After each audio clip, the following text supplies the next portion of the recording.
Namaskar. I'm Milind Pan Patil, Director, National Water Academy, Central Water Commission, Pune.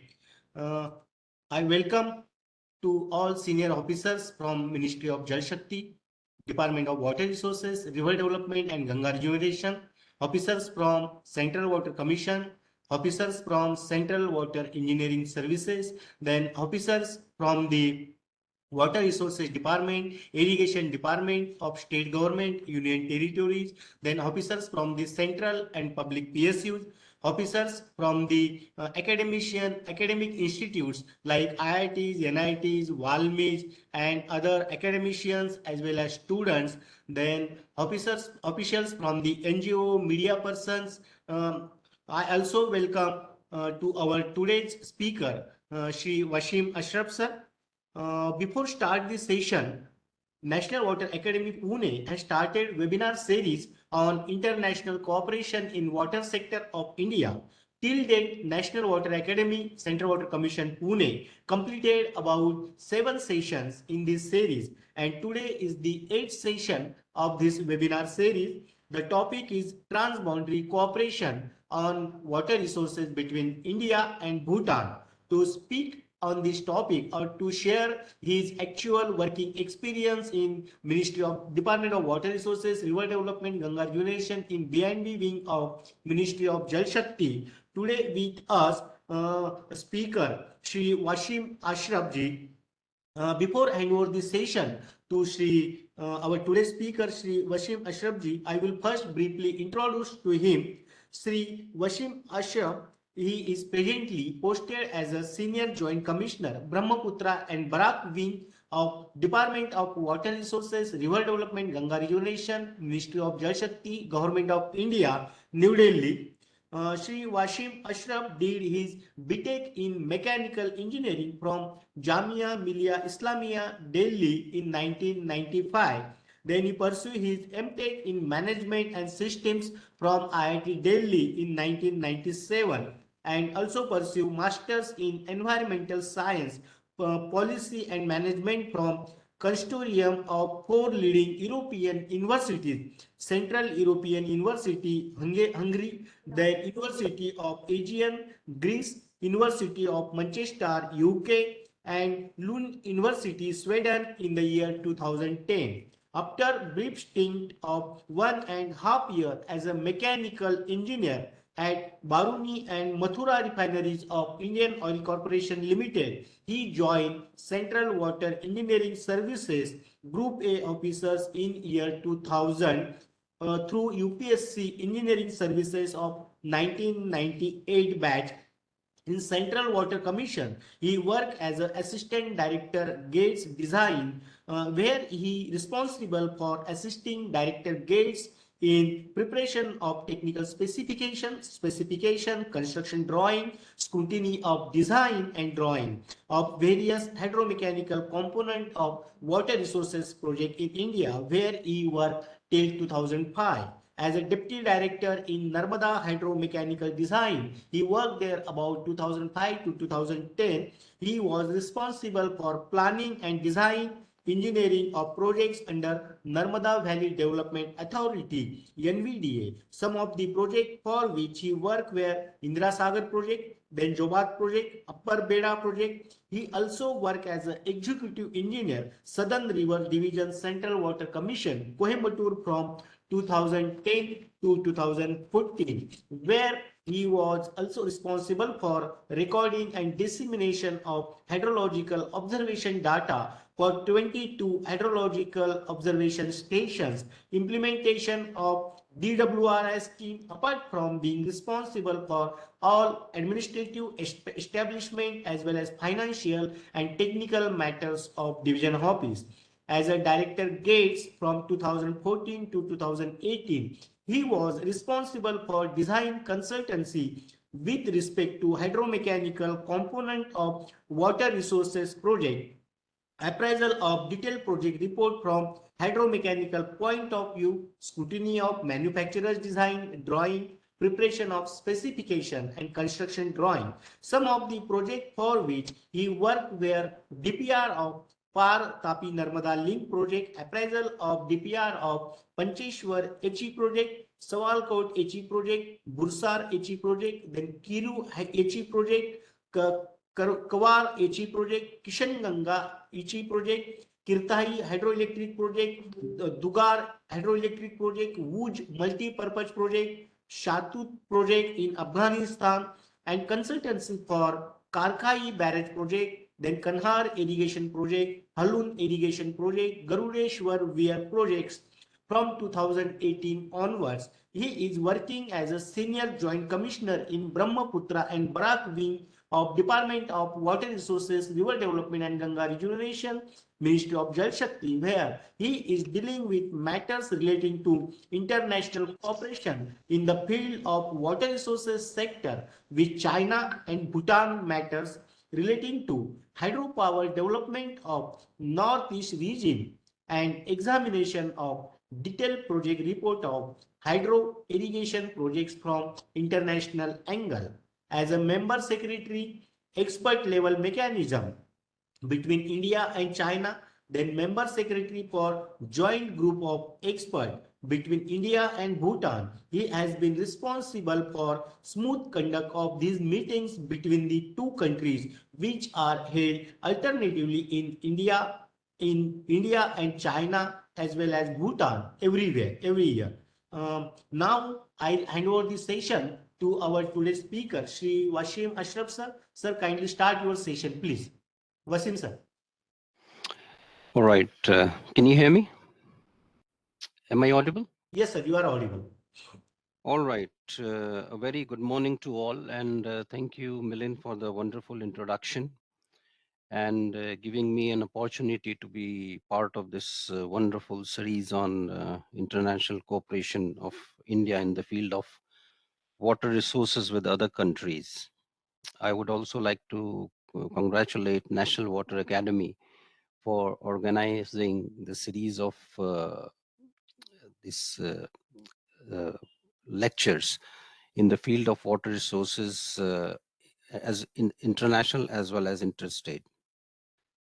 So is my screen visible, the PowerPoint? Yes, sir. Okay, all right.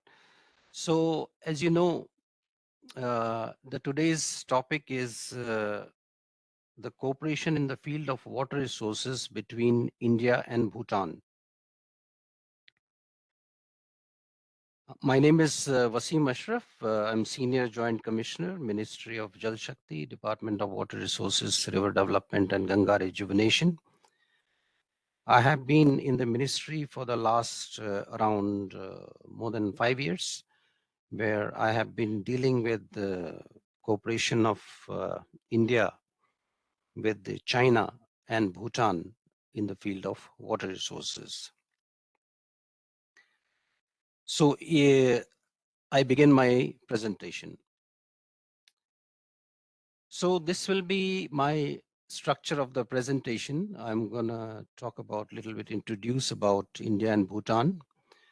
Then what historical ties and significance of Bhutan for India. Then I'm going to talk about major rivers and its tributaries, because it is very important to understand which rivers are coming from Bhutan and what is their significance for India, and how these water cooperation between the two countries have evolved. Then I'm going to talk a little about flood management, under which we have two schemes with the Royal Government of Bhutan. One is a joint group of experts and another is joint technical team, which are closely related to each other. I'm going to talk about it. Then we have certain flood forecasting stations in the territory of Bhutan, from which we get data, flood forecasting data, and which is quite helpful in assessing the flood scenario in advance, particularly in the area of Assam and West Bengal. So in order to cater that, we have a joint experts team, wherein the government of India is providing funds for maintenance operation of these flood forecasting stations. I'm going to talk a little bit about how this data is being utilized. Then I'm going to briefly touch upon other topics which are tangentially or directly related to India and Bhutan. One is like Bhutan Investigation Division. We have one office of Central Water Commission in Phuentsholing, which is bordering West Bengal. Then hydropower development between India and Bhutan, even though this comes under the purview of Ministry of Power, but there are some issues which are also intrinsically linked with the water resources. So that I'm going to talk briefly. Then one project, Sankosh hydroelectric project, which is planned, proposed to be constructed in the territory of Bhutan. I will speak a little bit on that. Then how the interlinking project is being linked to the rivers coming from Bhutan. Briefly, I'm going to touch on that. Then installation of seismic equipment for Sankosh hydroelectric project, which is one of the project which is to be undertaken by Ministry of Jal Shakti in association with the Royal Government of Bhutan. So, so India and Bhutan have a very strong bilateral relation, and it is like mutually beneficial for both the countries. Most of you may be knowing, I think every one of you know, today, King of Bhutan is in Delhi. He is on an 8-day visit. And this visit assumes more importance in the event because of recent developments which have taken place because of the certain strategic and geopolitical issues. Even though India and Bhutan has cooperation in the field of agriculture, industrial development, civil aviation, education, human resource development, even the space. Recently, India launched PSLV, in which one of the payload was for Royal Government of Bhutan, that is called Bhutan Sat. Apart from this, we have cooperation in the field of water resources with the government of Bhutan. And the association of India and Bhutan is a success story in the South Asian region. And I believe India and Bhutan success stories like one of the, can you see my PPT? Wait. Yes, sir. Hello. Okay. One of the success stories, and the cooperation between the two countries over the decades has borne significant dividends for both the countries. And this is one of the finest examples in South Asian region. As you know, Bhutan is a landlocked mountainous country in the eastern Himalayas. And out of this 2,400 kilometers, just a second, what's happening to me? Yeah, out of 2,400 kilometer long Himalayan range, the Bhutan Himalayas are extending up to 340 kilometers. If we go from west to east. And the terrain is mostly rugged and mountainous, with elevation ranging from 200 meter at the foothills and which is bordering Assam and West Bengal in India, to around 7,000 meter above mean sea level, and which is like from north to south, the maximum distance is 175 kilometers. And the area above 4,200 meters in the mountains is like the snow line, where it is covered by perpetual snow and ice forming the glaciers and glacial lakes. Bhutan shares similar weather, climatic condition, and associated problems of flooding, erosion, and landslides with the adjoining plains in India. I'm talking about the region where the rivers from Bhutan, they are debouching in India in the state of Assam and West Bengal. So we do have similar climatic conditions there. So as you can see, this Bhutan is neatly nestled between India and China, the Tibetan region, and the Arunachal Pradesh, touching Arunachal Pradesh, and Assam and West Bengal. And this tri-junction, as you may be knowing, that Sikkim, Bhutan, and Tar, this is the area of Doklam, which was like quite controversial in the past few years. And this assumes very strategic importance because it acts as a buffer state between India and China. As far as going to Bhutan, some of you might have been to Bhutan. So by going by road, there are 3 entry gates. One is in Phuentsholing, which is from Alipurduar in West Bengal. Then we have Gelefu, which is passing through Chirang district of Assam, and we have Samdrup Chonkar, which is near Baksa, through Baksa district. So these are the 3 entry points, or there's an option of going by flight to Paro. There is only one airport in Bhutan, and Bhutan is well connected to other cities by roads. There are a number of institutional mechanisms actually between India and Bhutan, as I said earlier, and water resources is one of them. And the most important mechanism, the field of water resources between India and Bhutan is called Joint Group of Experts, which is headed by Commissioner B&B, Department of Water Resources, RD and GR. Slide move नहीं हो रही है. Slide move नहीं हो रही है. हाँ, पहला इंट्रोडक्शन का ही स्लाइड है अभी. I'm on introduction. Okay. Yeah, I'm just continuing with the introduction. Okay. Yeah, introduction has 2 slides actually, 3 slides. Okay.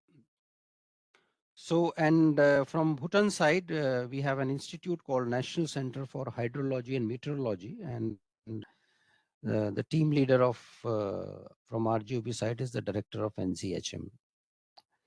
So I will talk about this after some time.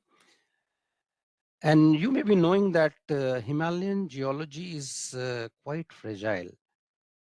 Like you have seen the recent events in the state of Himachal Pradesh, Uttarakhand, or for that matter, the recent Glof events in Sikkim, which led to loss of lives and property. So the problems of landslides are quite frequent, recurrent, especially in the months of monsoons. And these can be, if not fully controlled, but they can be mitigated to certain measures by way of some interventions. In this regard, this joint group of experts on flood management, it plays a very important role. The measures adopted during the earlier meetings of joint group of experts, they have been very fruitful and positive. The recommendations given by joint group of experts have been implemented, and positive outcomes of those recommendations we have seen. And of late, apart from water resources, some issues which are related to environmental concerns have also crept in the agenda points of a joint group of experts. They are somehow related to more of the tea gardens in West Bengal, which are being affected because of some activities being done in the upstream areas of India, which are leading to high alkalinity in the soil, and which is one of the agenda points which has been included over the past several years. There are other agenda points also related to environment, which are still under the stage of discussion. As I said already, the bilateral arrangements between India and Bhutan, they are like meant for strengthening the friendship, mutual understanding and trust between the two countries. The joint group of experts serves as a platform meant for finding out causes and effects of flood, erosions, landslides, etc., and suggesting implementation measures to mitigate their impacts.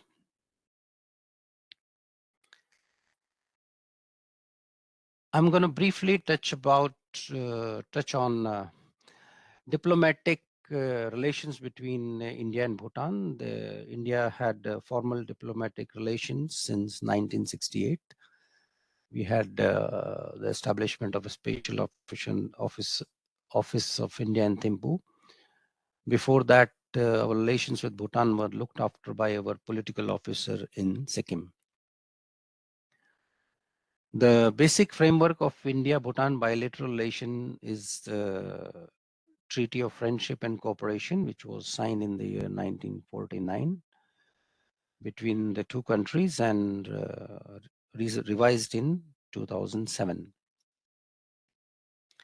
In 2018, India and Bhutan celebrated the Golden Jubilee of relation, and India attaches highest priority of its bilateral relation with Bhutan. And this can be gauged from the fact that when Prime Minister Shri Narendra Modi, when he was elected in 2014,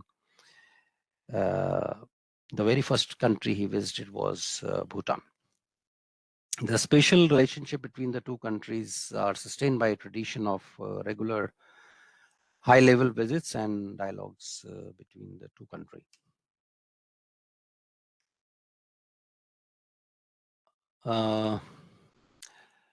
This I already said. The Prime Minister visited first Bhutan when he was in 2014 elected. India and Bhutan share unique and time-tested bilateral relationship. Government of India has consistently supported the socio-economic development of Bhutan. Hydropower cooperation between the two countries is an example of win-win cooperation.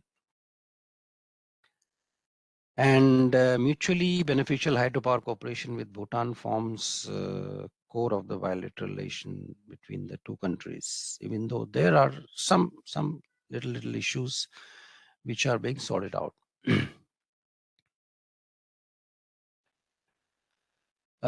Since Bhutan is sandwiched between India and China, it assumes huge strategic importance and geopolitical importance as far as its location is concerned.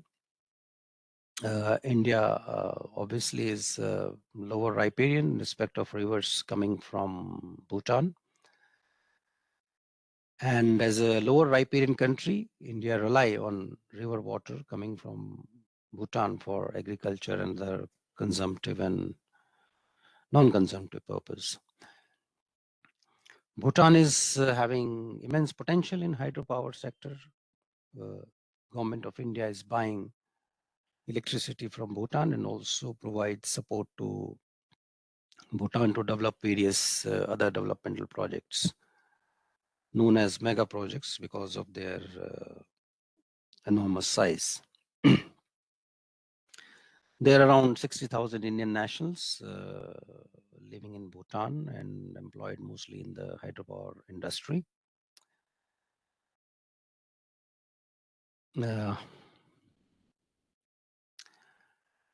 So now this was the brief introduction about Bhutan. This context was necessary in order to understand how it also affects, how it also influences the water resources sector between the two countries. So in order to understand further, since we are talking about only water resources sector, it is very, very important to understand the river system between India and Bhutan, because unless we understand the river system, we won't be able to appreciate the cooperation between the two countries. So there are basically 4 major rivers systems in Bhutan, and they are called as Torsa River System, which is basically called Amochu in Bhutan.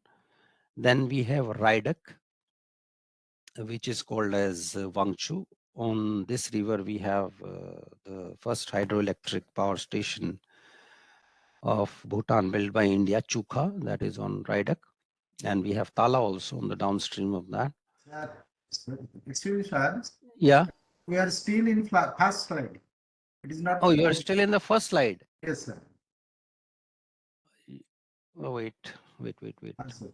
Why it's not moving? This is second, third. This is fourth. Significance of. Can you see now? Yes, sir.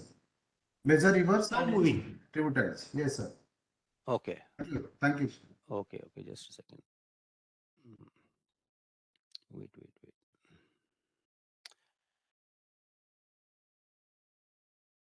Just a second, please. So,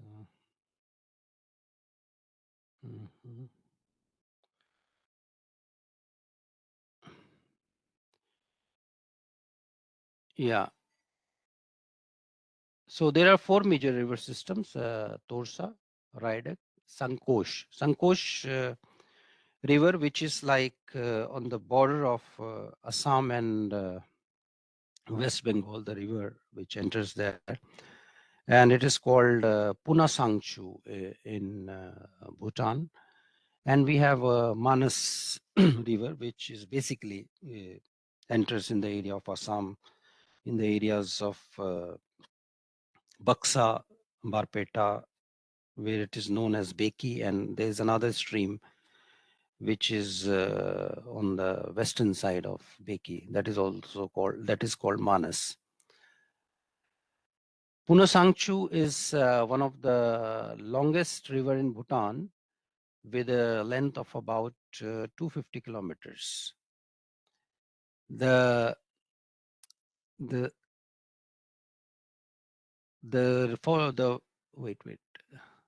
south flowing river systems from west to east are, if you see from west to east, the river system is like this. We have first Amochu river system, then Wangchu, that is Raidak, then Punasangchu, and then Manas.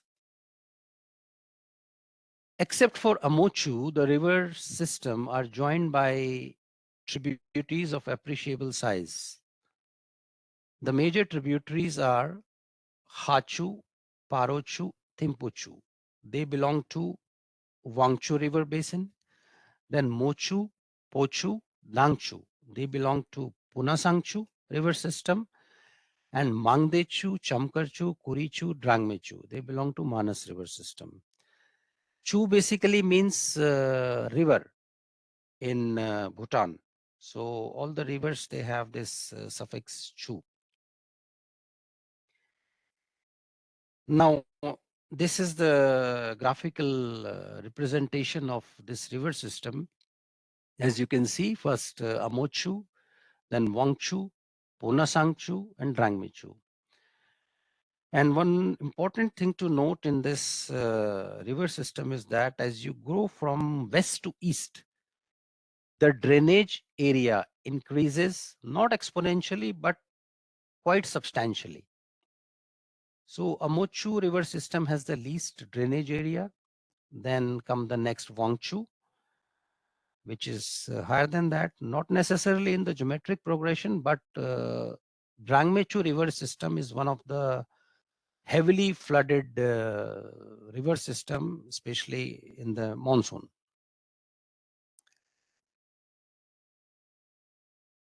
So I will briefly talk about these rivers, which is also important to understand the India-Bhutan Cooperation water resources. Torsa basically rises in Tibet, where it's called Machu.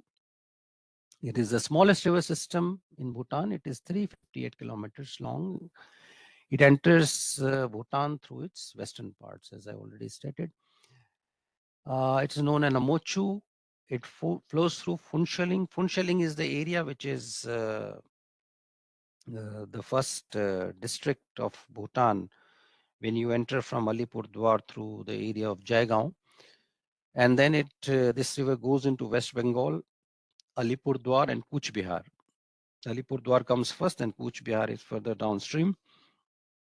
It enters Indian territory after traveling about 113 kilometers in China, 145 kilometers in Bhutan, and then joins Brahmaputra in Bangladesh. It covers only 1.37% of the total catchment area of Brahmaputra basin, which is very small. And it is, but considering the huge drainage area of the entire Brahmaputra basin, this volume also becomes substantial. And it is an important river of the North Bengal. Many of the tributaries such as Ghargharia, Kaljini, Jayanti joins the river from both right and left. Flooding is a perennial problem in Torsa sub-basin, and many of the anti-erosion flood protection, both structural and non-structural works have been taken in the past.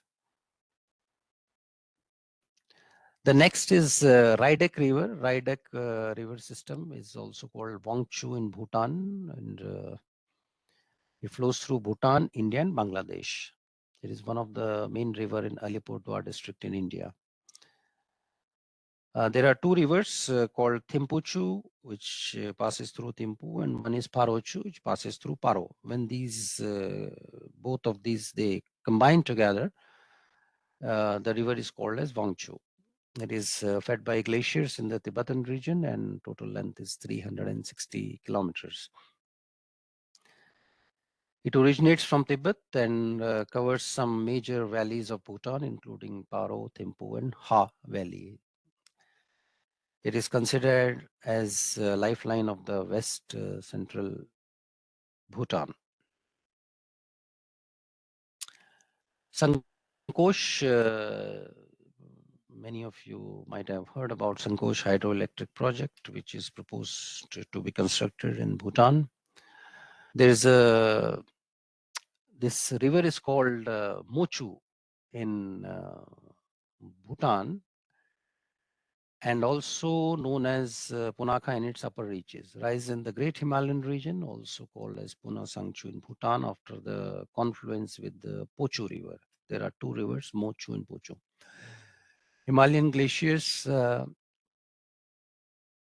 is the source, northern Bhutan near Bhutan-Tibetan border. It is joined by Pochu, as I already said, and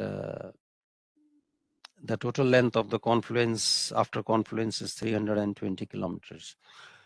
The river finds its way to India as the borderline between the two states, West Bengal and Assam, and finally empties into Brahmaputra in Assam, near India, Bangladesh, somewhere near Dhubri.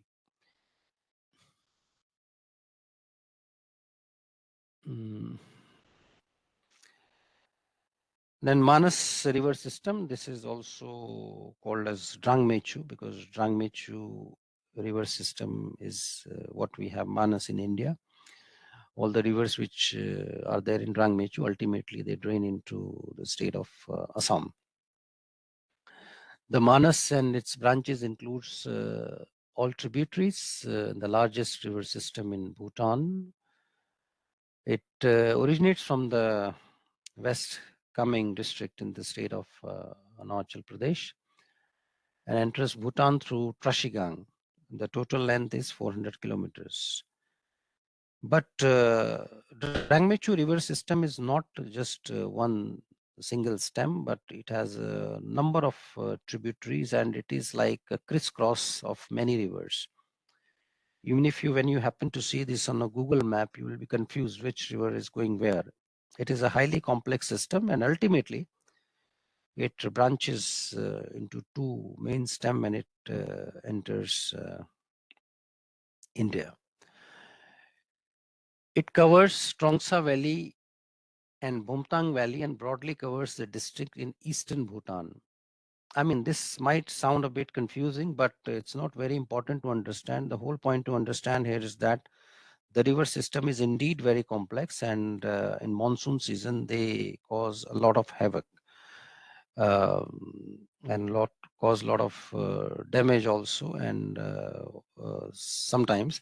And they are also responsible for many of the rivers in the northern Assam, especially in the areas near Bongaigaon, Chirang, Baksa, Barpeta. Those rivers, at that point, the rivers are in spate during monsoons. So basically, they divide into three rivers in Bhutan, namely Mangdechu, Bumtangchu, and Rangmechu. You might have heard about a river called Kurichu, which purportedly is causing floods in the area of Assam, and for which some studies also and some discussions are going on. And it's the main central tributary of the Manas and joins the Manas in southern Bhutan just before reaching Trashigang. The Manas is joined by Kholongchu, where we have proposed hydroelectric plant of 600 megawatt. It is yet to start. At Trashigang, it joins the Tongchachu. I mean, it's very complex. If I read all these rivers, you may not be able to understand which river is joining which, but still I will read it. The Mumthang River joins the Tongsa in southern Bhutan, and the combined stream flows into the Manas. Tongsa Chu joins Manas and is called Beki, which enters Baksa. It eventually drains into Brahmaputra River before draining into the Bay of Bengal. The river has great economic significance in the country. It serves for irrigation purpose of farmers and is a rich natural resource. The river also adds up to the natural beauty of the surroundings. There are like Manas National Park. It's in Assam also. It's in Bhutan also. And it's hub of many tourist activities. This is the depiction of the river system of Bhutan flowing into Indian states of West Bengal and Assam and eventually into Brahmaputra or Jamuna. That's what you call this in Bangladesh. So in order to have this perspective set into the mind, this is how it works. This going from the extreme left to the right. We can see this Torsa, then we have Raidak, then Sankosh, and this Manas and Beki. They are the part of the same river basin, the Manas and Beki river.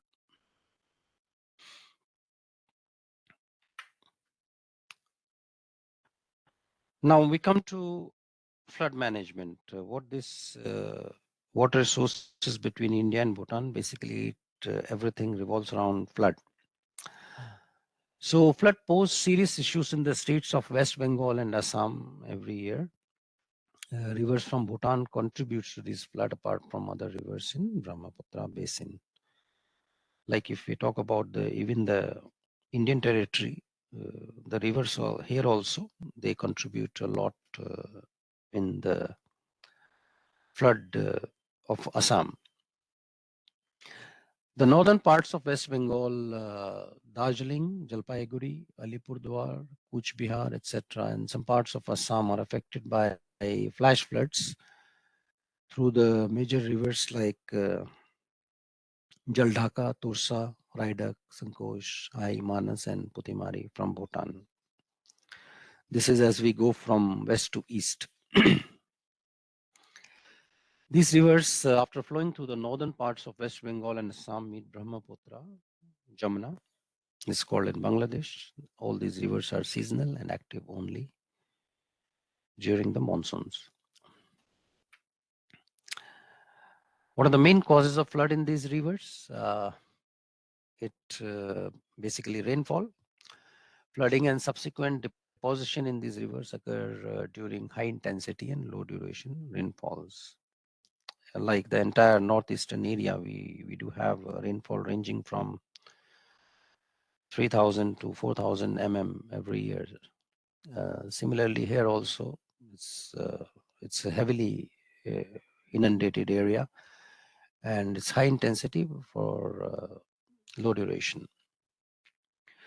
Soil erosion and landslides in the upper ridges, we do have. When you have so much of rainfall, there are bound to be landslides, there are bound to be erosions, and which is happening in the upstream area in the Bhutan. The Himalayan foothills are subject to natural process of erosion and tectonics, and therefore landslides are common features due to these processes. Physiographic conditions like steep slopes and inadequate drainage system also contributes, which could also be attributed to the urbanization which is taking place in the border area, and which has led to blockage of the free flow of the, like you are encroaching on the floodplains. This also leads to some problems. Then action taken by Government of India. The matter relating to floods created by the rivers originating from Bhutan and coming to India, it was taken up with the Royal Government of Bhutan.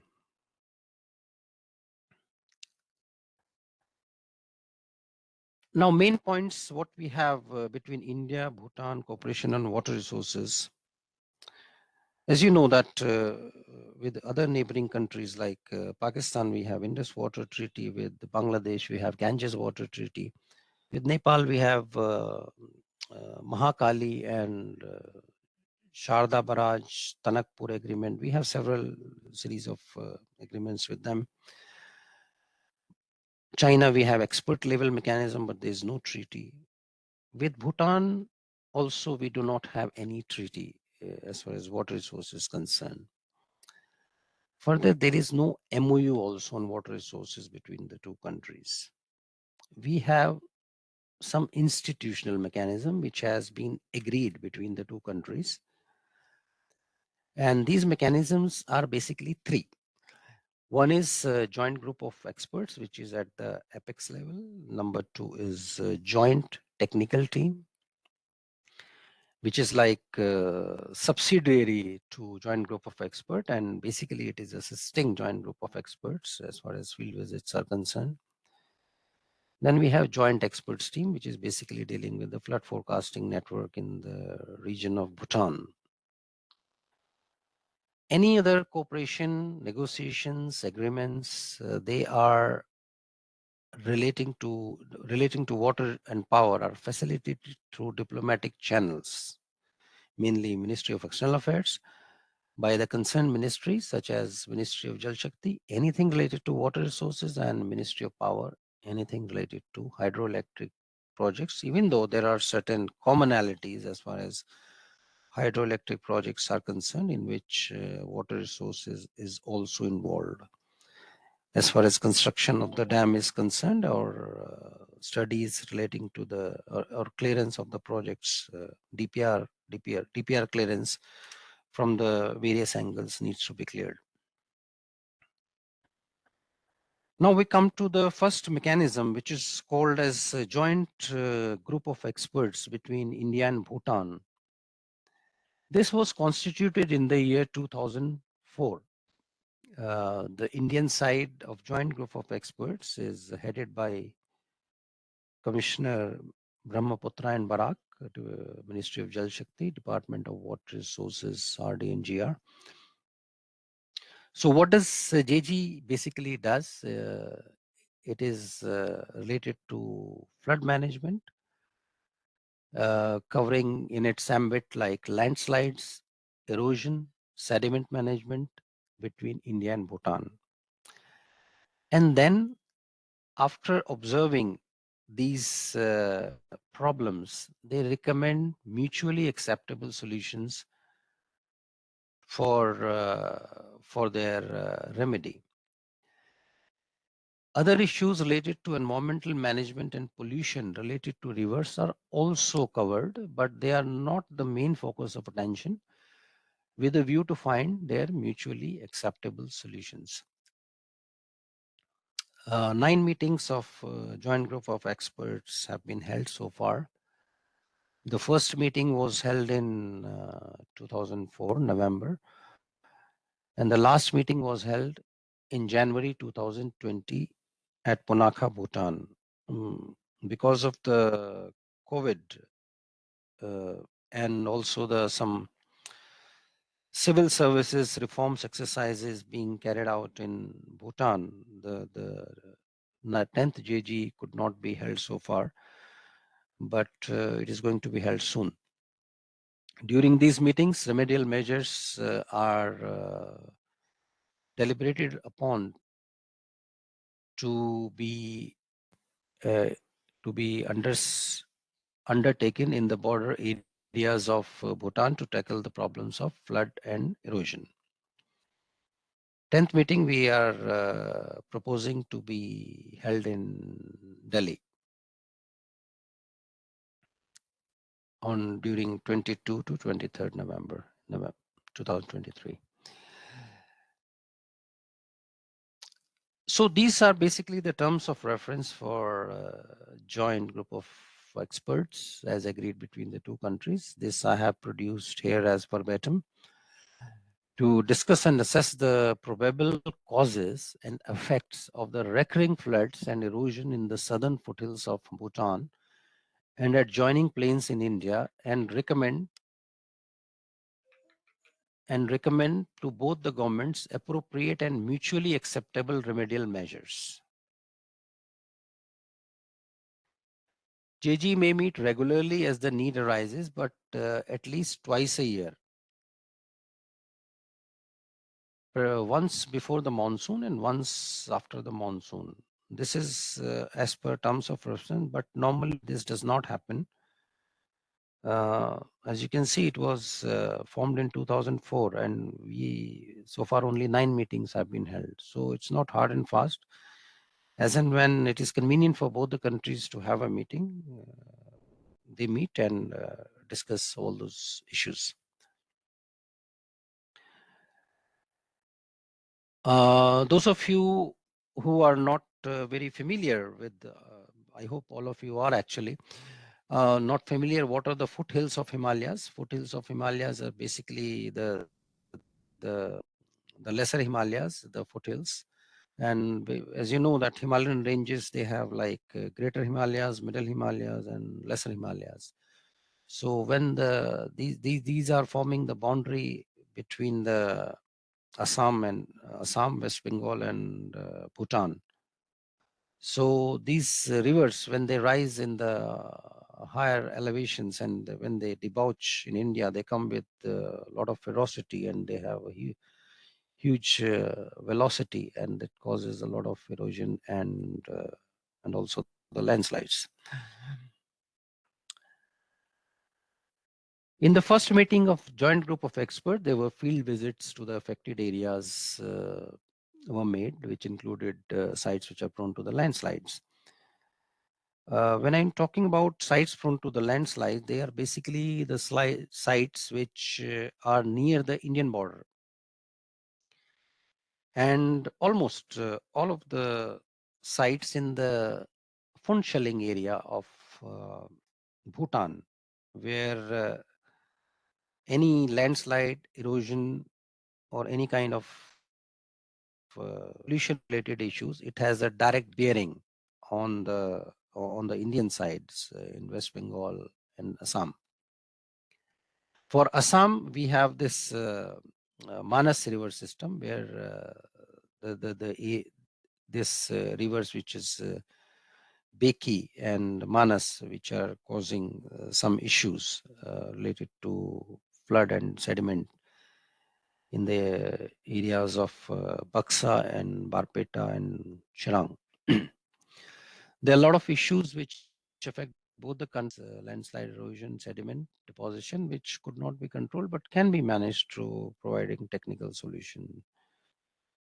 Because the solutions are not that easy, it takes a lot of time if an area is affected by the landslide erosion.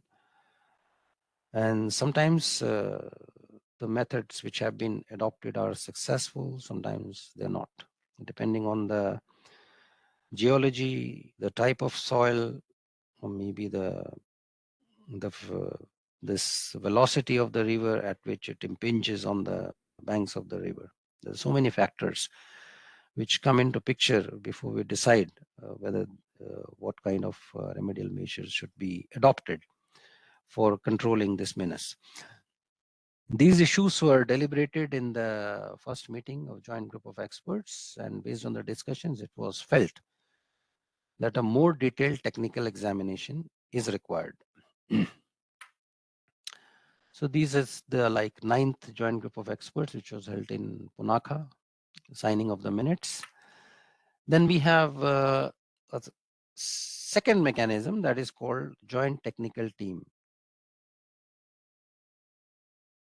In the first meeting of JG, it was decided that in order to have first-hand assessment of the areas affected by landslide, erosions, and other issues, there should be a separate team to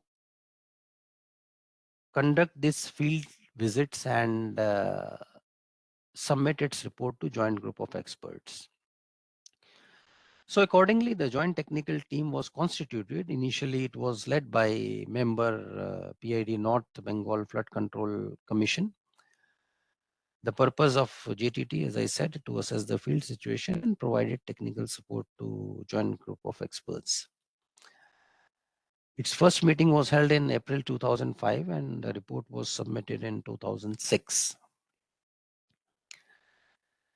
Joint group of experts, they reconstituted JTT with the Chief Engineer BNBBO, that is Brahmaputra and Barak Basin Organization, CWC at that time, at its team leader. The first meeting of reconstituted JTT was held in 2010.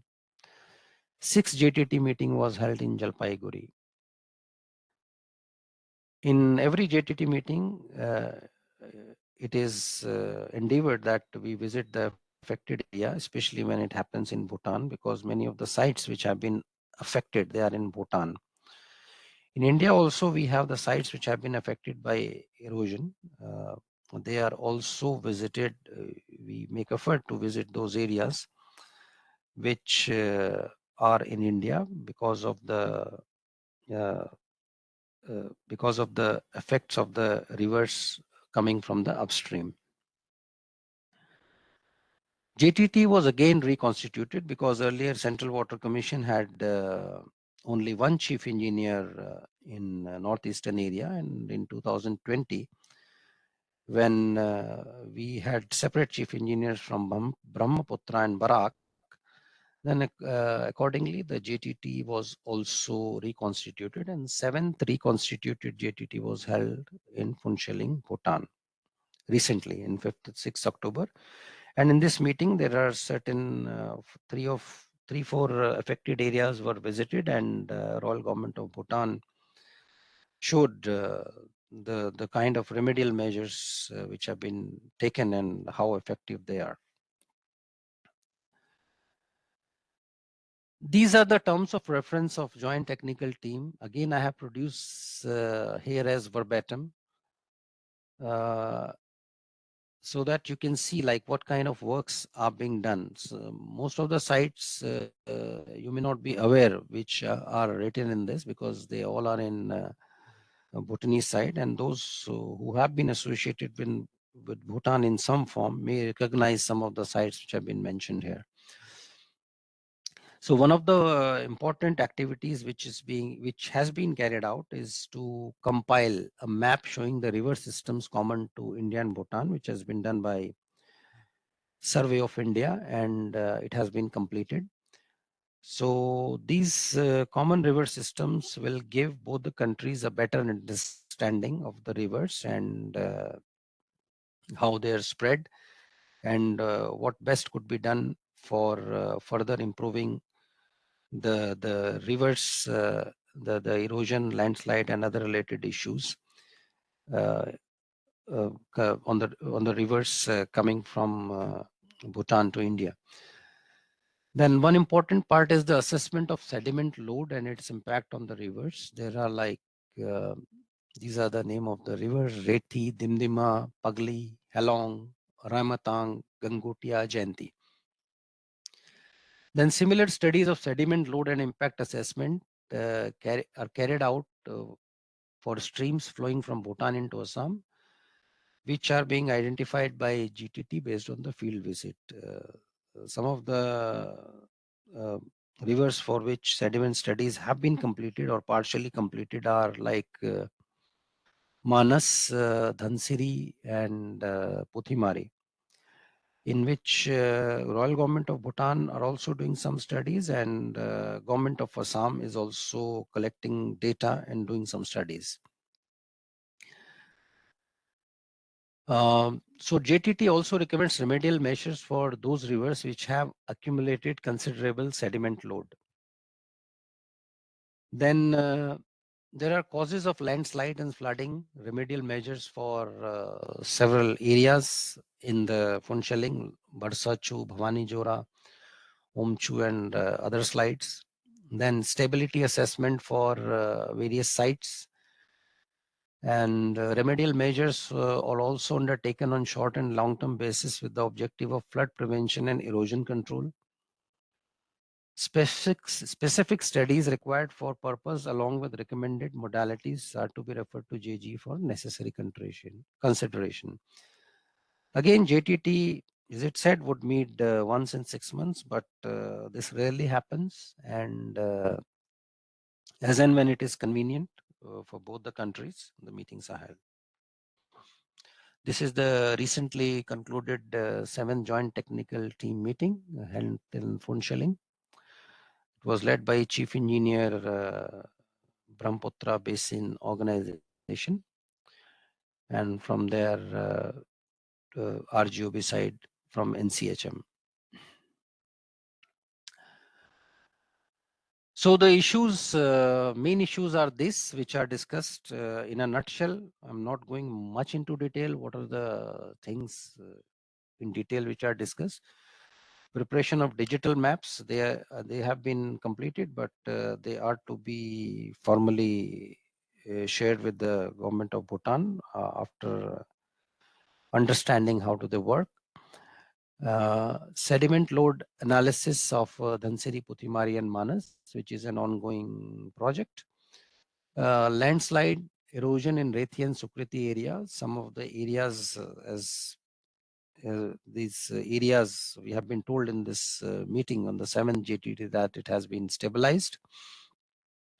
Then there is one issue related to mining, which has of late has crept in the meetings of JG, which is there for the last several years. And some visits have also been made in the mining area of Bhutan because of the leaching of this mining. This soil becomes alkaline and it is affecting the tea gardens in the area of Alipurdwar. Then one more issue which has come up in the 6th JTT was the erosion of river Torsa, which basically enters from the western part of Bhutan into Alipurdwar. And there's a lot of erosion which has taken place on the left bank of the river. So that area is also being discussed. And other issues as agreed by both the countries. There are other issues also, but I'm not covering all the issues. It's just to give an idea what things are discussed and on what field visits are made. It may sound very simplistic, but it's not as simple as it appears, because these are the areas which are like huge, and they need a lot of expenditure, a lot of money to upkeep of these areas, and sometimes it works, sometimes it doesn't. Flood management through bilateral mechanisms of JG and JTT. Issue of flood management raised by the state government are addressed regularly through bilateral mechanism, wherein Ministry of External Affairs and Government of Assam and West Bengal are represented at appropriate levels. Government of India is fully aware of the concerns of the state governments and is taking all appropriate steps to address the flood management issues in the border areas. Now we come to comprehensive scheme of this hydrometeorological and flood forecasting networks on rivers common to India and Bhutan. As the title suggests, we have some hydrometeorological stations in the territory of Bhutan. And how it started in the year 1955, when Ministry of External Affairs, Government of India had sponsored scheme for the purpose of flood warning measures in Bhutan. It led to setting up of 19 number of rain gauge stations and 8 numbers of wireless stations under the control of MEA. The stations were subsequently handed over to Royal Government of Bhutan. In 1979, a separate scheme was drawn for setting a flood forecasting system on rivers common to India and Bhutan, run by Ministry of Water Resources in Bhutan, for the development of mutual cooperation between the two countries in the field of hydrometeorological data collection and flood forecasting activities. Accordingly, this network was expanded to include more stations on common rivers under the funds provided by then Ministry of Water Resources, Government of India. So we are paying for this maintenance of these flood forecasting stations in 2 installments every year. Right now, this network consists of 36 hydrometeorological stations, and 9 of these hydrological stations they belong to RGOB only. And some of the rivers and catchment areas included are Puthimari, Pagladia, Sankosh, Manas, Raidak, Torsa, Ai, and Jaldhaka. The hydrometeorological meteorological stations are being maintained by Government of Bhutan with funding from India, as I already said. 9 stations are funded and managed by RGOB, 27 by India. The data received from these stations are utilized in India by Central Water Commission for flood forecasts. They have this wireless system, and through this wireless and telemetry also, they are transmitting the data to concerned executive engineer of Central Water Commission in India. So this is the map which shows this location of various hydrometeorological stations. Some are gauge stations only, some are gauge discharge, some are gauge discharge and sediment. This legend has been given on the right side, and they are spread from Amochu Basin up to the Manas Basin.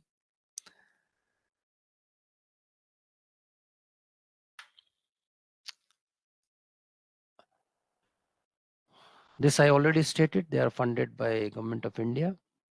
In 1979, Indian team led by Chief Engineer BBO CWC Shillong was constituted to review and monitor the assigned work as well as the release of funds to RGOB. The purpose of JET is to continuously review the progress and the requirements of a network of 32 hydrometeorological sites.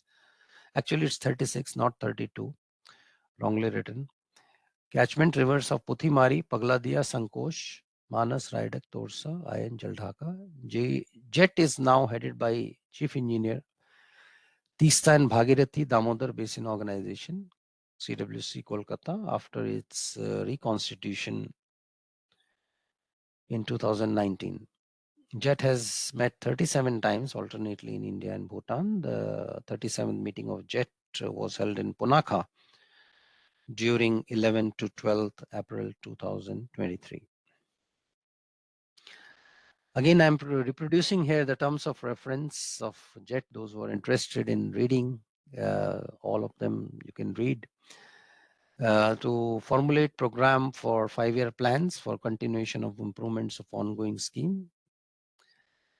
The formulate year-to-year program to work with the overall plan in JET. Whenever the meetings of JET are held, basically RGOB side informs what activities they are undertaking. For example, construction of laboratory, procurement of maybe ADCP, automated acoustic Doppler current profiler, or maybe they want to have construction of another office. So all these activities are discussed there, and their requirements are discussed, and they accordingly pose the fund requirements to Government of India.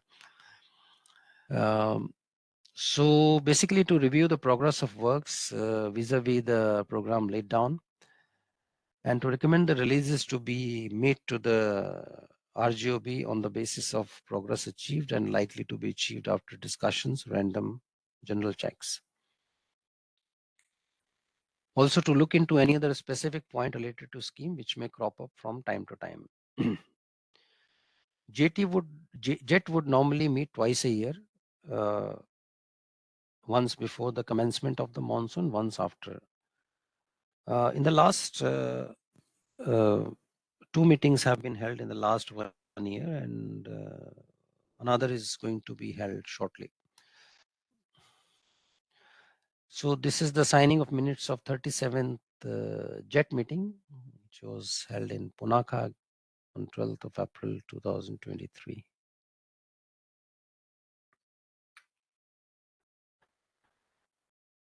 Now the obvious question is, what do we do of the data which we receive? Of course, it is used for flood forecasting, just like we have flood forecasting network in India. But here we do have level and flow forecast. And in this case, a large number of north bank tributaries of Brahmaputra originate from Bhutan, pass through the narrow width of floodplains in Assam and North Bengal. They are very narrow and situated between stiff Bhutan foothills and river Brahmaputra. Areas are densely populated and predominantly agricultural activities, and also the tea gardens. In floodplains, since the highlands are covered with tea gardens and it's with forest, the rivers are flashy and frequently bring disastrous floods. The important and strategic rail and road lines for Northeast region are passing through these floodplains. It is essential so that advanced flood warning can be issued for saving lives and property, besides mitigating the flood distress. And regarding the utility of data received, it is received by CWC from their wireless communication, allows more time for alerting, shifting. It has a lead time depending on the station, but sufficient lead time is there in case of there is a flash flood or the rivers are in spate. They do inform on a regular basis. The frequency depends whether it's in the monsoon season or non-monsoon. Non-monsoon, it's not very important, but monsoon definitely yes. Even at places where precise forecast cannot be issued due to paucity of time, it is always possible to issue advisory of the water level trend based on rise and fall at previous base station. In October 2004, this type of warning was issued to the states. Government in India helped them to take timely action. The data recorded and stored for various rivers will help Bhutan to plan their hydropower irrigation projects in the near future. Once they have this data, of course, the hydrological data would be quite useful for the upcoming hydroelectric projects in Bhutan in future.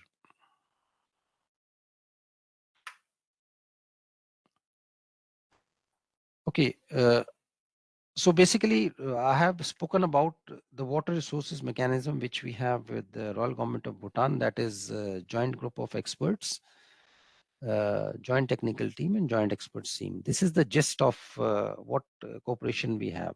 Now, these are the issues which are not exactly connected with the bilateral cooperation of which I'm going to talk about. They're not directly connected with the water resource cooperation, but they are some like tangentially connected to it. We do have an office of Central Water Commission called Bhutan Investigation Division, which started in 1961, and the first CWC activity in Bhutan started with the investigation of Chukha hydroelectric project. Some of the activities carried out by BID in the past are assistance in setting of gauge and discharge sites in Bhutan, investigation, construction of mini and micro hydro projects, investigation of Gelefrug area development project report, then planning, design, construction of river training works at Paro Airport, then other related activities and preparation of DPR of Sankosh multipurpose and Tala hydroelectric project, and consultancy for rehabilitation of mini hydel schemes, and feasibility reports of 5 mini hydel schemes in eastern Bhutan. At present, BID is involved in seismological data collection studies for Sankosh project, but so these stations unfortunately out of order and they are going to be replaced. So they are like four in the territory of Bhutan and 2 in the territory of India. And it's one of the main job is coordination of hydrological and hydrometeorological and flood forecasting network on river common to India and Bhutan. But of late, there has been very less activity in Bhutan investigation divisions, particularly after the COVID times. There have been some issues with the Bhutan investigation division. But still, nevertheless, CWC shall continue to play an important role in various works leading to the upcoming and ongoing water resources projects in Bhutan. I will briefly touch upon hydropower cooperation between India and Bhutan, even though this is not directly related to the water resources cooperation. The very first project that was envisaged in 1970s was Chukha hydroelectric project. And because of Bhutan's fragile economy, India funded the project on the basis of 60% grant and 40% loan. Project was commissioned in 1988. Within the first 5 years of operation, it had covered the construction costs. It is 336 megawatt. The project provided the necessary fillip to the hydropower sector that in turn reformed the Bhutanese economy. The surplus energy generated from the project is exported to India at a mutually agreed price, which is an important source of revenue to the Royal Government of Bhutan. The success of Chukha project encouraged both the countries to expand their cooperation to newer scheme. And after that, several projects have been constructed. One is which is totaling 2,180 megawatt. One is Tala. It was commissioned in 2007. Then we have Mangdechu, which has been commissioned recently, 720 megawatt.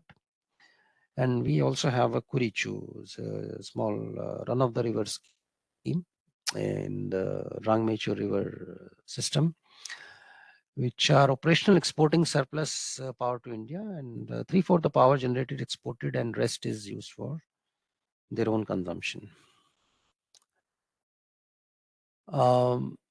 Basically, the projects are made so far in intergovernmental mode.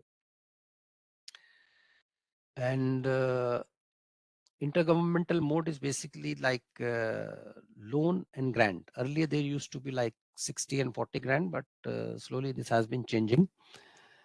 For Puna Sangchu 1 and 2, which is on the river Sankosh, which is called Sankosh in India, there is 40% grant and 60% loan at 10% annual interest, and 30% grant for Puna 2, which is reducing. If you see the trend, earlier it was 60% grant and 40% loan. The trend is kind of reversed. Two separate project authorities headed by Bhutan's Minister for Economic Affairs are overseeing implementation of these projects. There is a 2000 agreement on cooperation in hydropower, and the protocol to the 2000 agreement is signed in March 2009. Under this protocol, Government of India has agreed to assist RGOB in developing minimum of 10,000 megawatt of hydropower, import the surplus electricity in India by the year 2020. But unfortunately, it could not happen because two of the projects, important projects, Puna Sangchu 1 and 2, they are still under construction, and Puna Sangchu 1 is having some issues, which I'm going to talk briefly. They are being held up, but hopefully the issues will be sorted out, and both the projects, P2 is likely to be commissioned before, I presume, but it's going to take a while, and maybe after that we will be adding another 2200 megawatt in this 2200. The decision to cooperate over the transboundary rivers has proved beneficial for both the countries. The relationship had therefore established good example for the countries to follow to enhance mutual benefits in collaboration with each other. So these are some of the hydroelectric projects in Bhutan. As you can see on the left side on the Wangchu, we have Chukha and Tala. Then we have Puna Sangchu 1, 2. There are two other plants also which have been constructed with the involvement of foreign government, and one of them is Basochu, foreign government like Austrian government, Basochu hydropower plant, and Dagachu. Even Tata was also involved in Dagachu. It is 118 megawatts, and Basochu 64 megawatt. We have Mangdechu, which has been recently been commissioned, 720. It's in the Manas River system on the river Mangdechu. Then this is the location of Kurichu hydropower project, again in the Manas River basin. I'll briefly touch upon Sankosh, what Sankosh project is all about. It's earlier it was envisaged as a 4060 megawatt project in 70s. Earlier it was proposed that it would be a rockfill dam, but later on it was converted into concrete dam. So there were two DPRs were made. Then Empowered Joint Group headed by Minister of Economic Affairs directed THDC to update the DPR to optimize the project, and accordingly the height of the dam was reduced from 285 to around 215 meter, and this is the first reservoir hydroelectric project, because all the other projects which have been hydroelectric projects which have been constructed in Bhutan so far, they are like run of the river projects. So this will be the first storage based project. It has two components basically: 215 meter high dam, which has power, which will have power of 2500 megawatt. It will have a live storage of 2.5 BCM, and it is located 17 kilometers upstream of Indian border. And there are two dam to powerhouses have been proposed in the main dam with total capacity of 2500 megawatts. And then there is a regulating dam along with the dam to powerhouse of 85 megawatt. It's 13 kilometers downstream of the main dam, that is around 4 kilometers upstream of Indian border. It is 45-meter high composite dam with a live storage of 24 MCM. It's a small dam. The total installed capacity is 2,585 and total energy generation, which is envisaged, is 6,365 million units. For Sankosh project, we have a negotiating team with the Royal Government of Bhutan, which is headed by Joint Secretary Hydro in Ministry of Power, since it is a power project, and in which there are other members: Joint Secretary North, Ministry of External Affairs, Commissioner BNB, Ministry of Jal Shakti. And we do have a representative from CA, THDC, which meets periodically to discuss modalities regarding the implementation of Sankosh HEP. 3 meetings have been held, and the last meeting was held in 2019. During COVID times, no meeting could be held. We are trying to have the next meeting as early as possible. And basically, the issues which are being discussed in this negotiating concerning the project financing and financing structure, and what kind of mode would be there, and what kind of authority would be there, whether it would be in IG mode, whether it would be in JV mode. So these discussions are still going on. NPP is National Perspective Plan, which basically comes under National Water Development Agency. The NWD is responsible for making the pre-feasibility and feasibility reports for the entire country where interlinking could be initiated. And if you go to the website of NWDA, you will find those peninsular and Himalayan rivers where interlinking has been proposed. Even though NWDA has been functioning since 80s, and so many interlinking projects have been identified. One of the major projects which has just started is Ken Betwa interlinking project, which I think all are aware. So as far as Bhutan is concerned, Manas Sankosh Tista link, it's a gravity link. It was identified in PFR of 96. And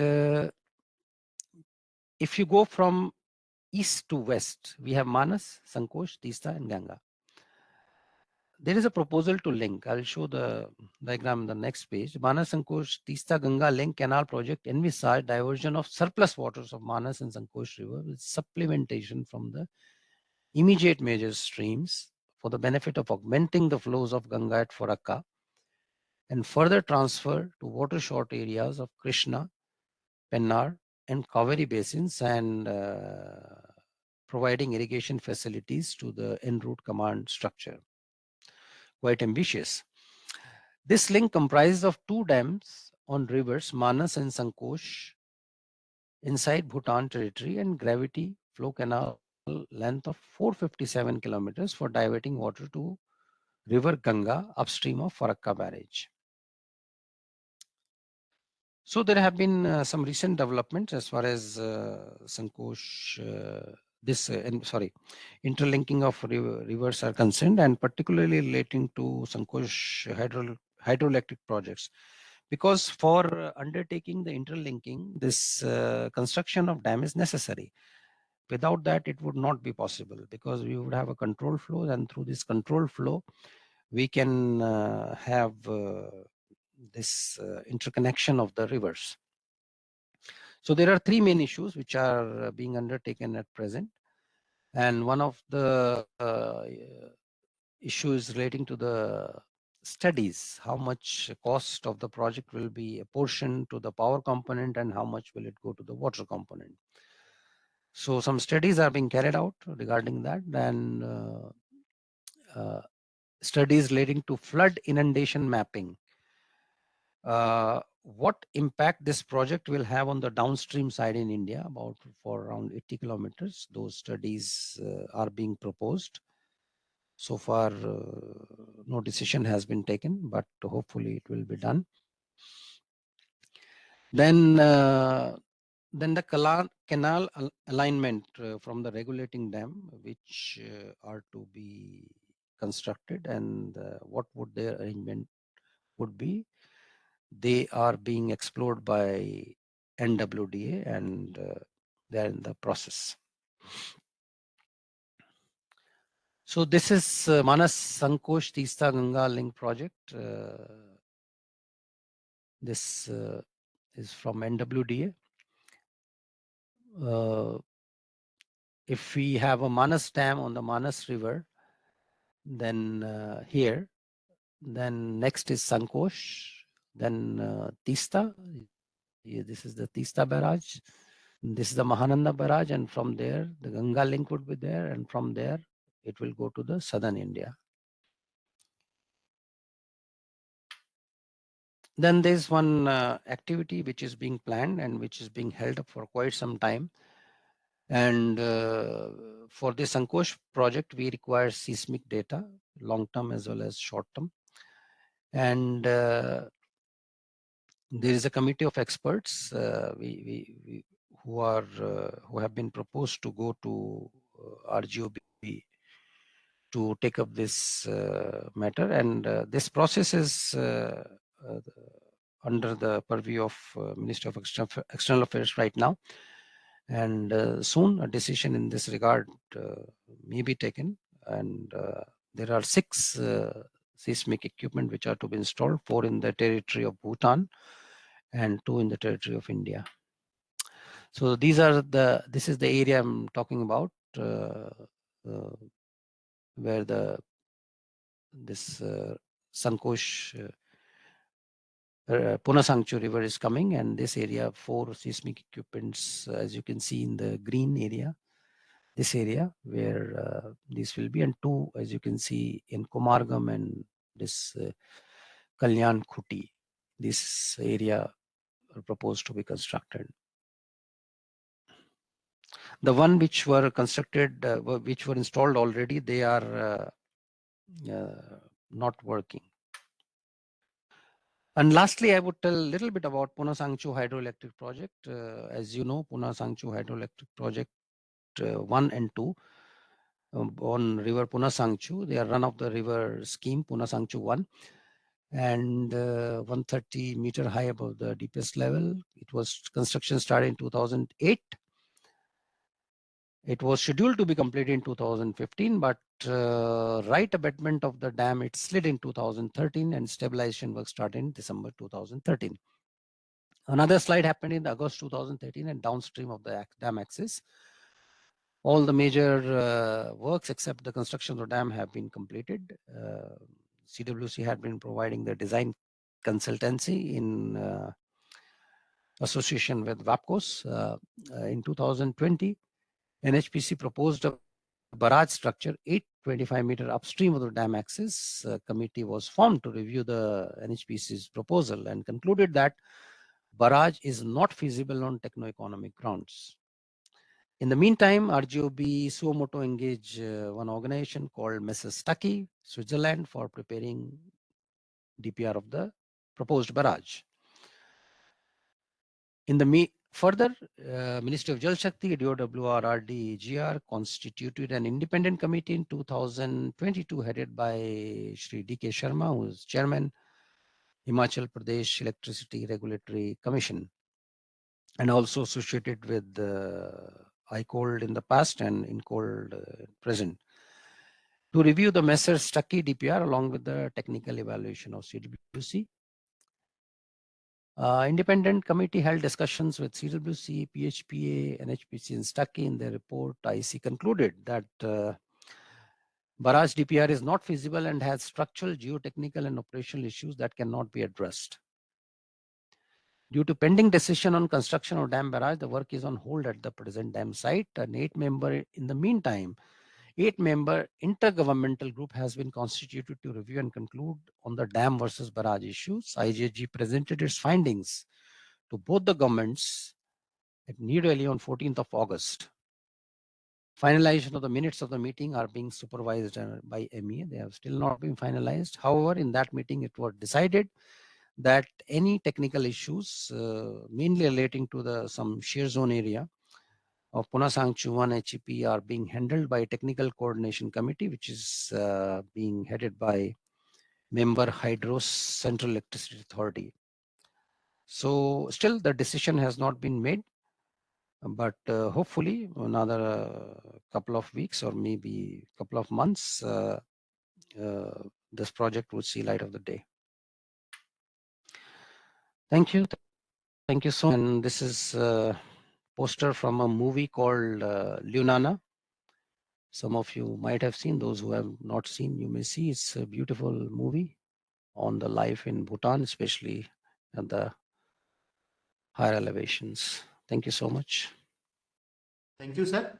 Thank you for delivering a detailed session on transboundary cooperation on water resources between India and Bhutan. Now the floor is open for question answer session. If you have any doubt, any question, you can directly ask to our speaker, or if you wish, you can write down in chat box. We will answer your questions. Sir, there is one question in chat box from Mr. Dr. Selva Balan. Which technology is adopted by Central Water Commission to monitor the landslides, glacier movement, and river discharge for the river? Do CWC adopt online monitoring without manual intervention? Well, I'm not really sure about what Central Water Commission is actually monitoring the slides or not. First, I have to be clear about that, because since this is not my purview, it's but yes, glacier movement, we have morphology and climate change directed, but their job is also not to like doing some kind of instrumentation in the glaciers. And river discharge, of course, river discharge, we are following the conventional things like current meters, acoustic Doppler current profiler, and other usual things which are there on the. We do have a network stations of around 1800 hydrological observation stations. Where do we have all the equipments? But I'm not sure whether we are actually monitoring the landslides in Central Water Commission or not. We do have some kind of instrumentation. I will find out, and I will let you know if there is some directorate is involved in this or some organization is doing. Thank you, sir. Next question is from Engineer Suman Chandra Das. He's asking, are there any issues on water sharing between India and Bhutan? No, definitely not. It's not, we are not having any kind of water sharing issues. In fact, we are more concerned with too much of water is coming in the monsoon season. That's why we are going for this erosion and flood, erosion related issues and landslide related issues. So we don't have any problem because since Bhutan is a friendly country and we do have very good relations with Bhutan. So even if in the coming days this reservoir projects are constructed, I don't foresee any issue that we would have any deficiency of water on the Indian side, and we would have to resort to some kind of sharing agreement with the royal government of Bhutan. Thank you, sir. Any question, please?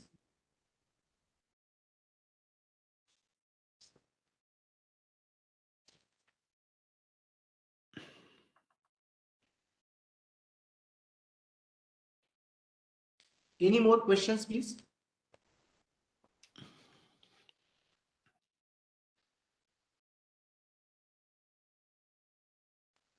Yes, any more question?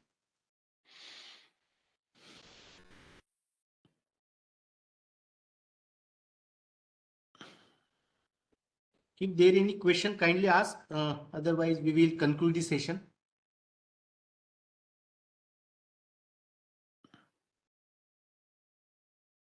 Okay, then we will conclude the session with vote of thanks.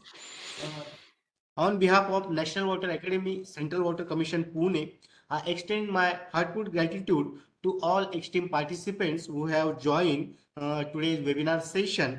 I also thanks to our today's speaker. We extremely grateful to our today's speaker, Shri Vaseem Ashraf sir, Senior Joint Commissioner, Ministry of Jal Shakti, for sparing his precious time and sharing extensive knowledge between the transboundary cooperation between India and Bhutan. I would like to have extend special thanks to all participants who have joined this webinar session.